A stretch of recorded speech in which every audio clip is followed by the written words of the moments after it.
Hey everyone, and a huge welcome to all you focus learners out there joining us for today's Explainer. I am so excited to be your host today, mostly because we're tackling a topic that has literally changed the way we interact, learn, and work. We are diving into responsible web conferencing, but we're going beyond the basics to focus on advanced features and settings. We're moving way past just knowing how to log in. We're going to learn how to truly command these virtual spaces with total confidence, respect, and technical know-how. If you've ever wanted to turn your web conferencing app from a source of absolute stress into a powerful tool for connection, well, you're in the perfect place. Let's get into it. Okay, here's our quick roadmap for today. We'll start with Section 1, the new meeting normal, then Section 2, your advanced virtual toolkit. Section 3 covers the rules of the virtual room. Section 4 is all about protecting your digital privacy. And finally, Section 5, mastering real-life scenarios. All right, let's jump right into Section 1, the new meeting normal. So I want to start by asking you this directly. Have you ever felt totally lost in a virtual meeting? You know the exact feeling I'm talking about, right? You're just staring at this giant grid of faces, wondering if you're on mute, terrified to press the wrong button and accidentally share your private screen with 30 total strangers. Trust me, if you felt that technology anxiety, you are completely normal. But here is the good news. That anxiety, it disappears the moment you actually understand the tools at your disposal and the etiquette expected in these digital spaces. To really understand why mastering this is so essential, we have to recognize that these aren't just casual video chats with friends anymore. These are crucial, real-life virtual scenarios. We're talking about advancing your education through online classes or specialized programs like ASL teacher consultations. We're looking at major career-defining moments like job interviews and big business meetings.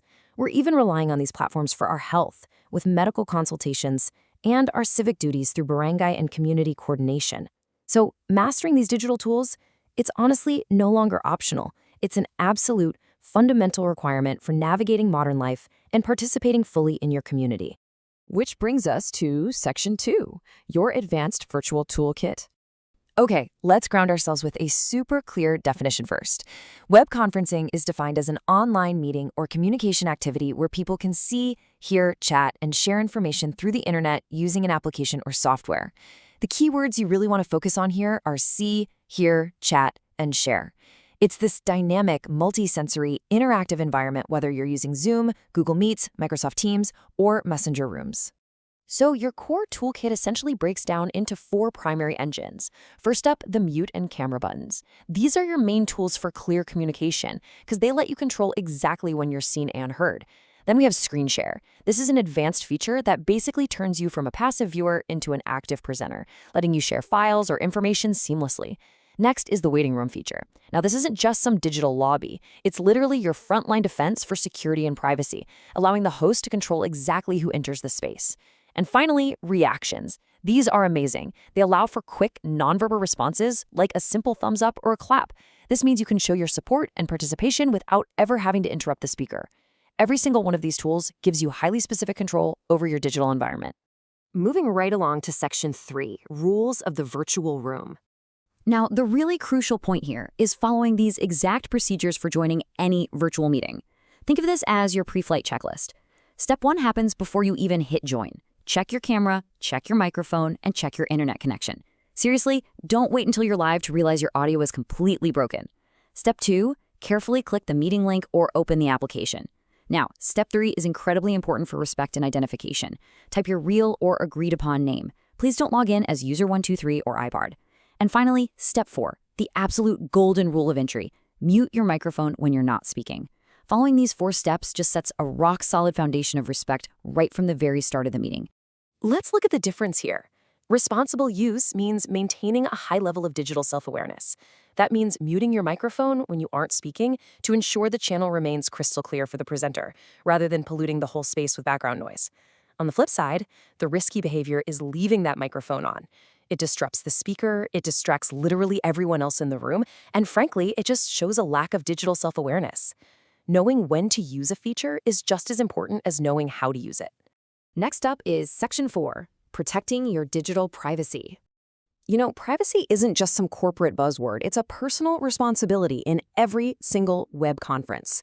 There is a stark contrast between responsible privacy and incredibly risky behavior when it comes to meeting links. The responsible action, keeping those links private or restricted strictly to the intended participants. The highly risky behavior is posting meeting links publicly, like, say, on a public social media feed, where total strangers or unauthorized folks might just wander in. This is exactly why advanced meeting security settings, like requiring passwords and utilizing that waiting room feature we talked about earlier, are absolutely vital. It's how you protect yourself and every other participant from unwanted disruptions. Okay, listen up, because this is perhaps the single most important rule of this entire explainer. Always ask permission before recording or taking screenshots. I really want to hammer home this golden rule of digital privacy. Look, the record button is a fantastic, powerful feature, but it absolutely must be used with respect and proper authorization from both the host and the participants. Taking a screenshot without asking, that is a major violation of digital trust. Good digital citizenship requires absolute honesty and really careful communication, especially when you're capturing content. And that brings us to our final part, Section 5, Mastering Real-Life Scenarios. Let's put you right in the driver's seat to simulate exactly how to deploy the right tool for the right situation. Imagine you are hosting a medical consultation. The key feature you absolutely need here is the waiting room. Your responsible action is using it to strictly control entry and protect patient privacy. Now, what if you're attending a job interview? In this case, the camera and mic are your critical tools. Your responsible action is ensuring they are working perfectly beforehand to project clear, ultra-professional communication. And what about an online class?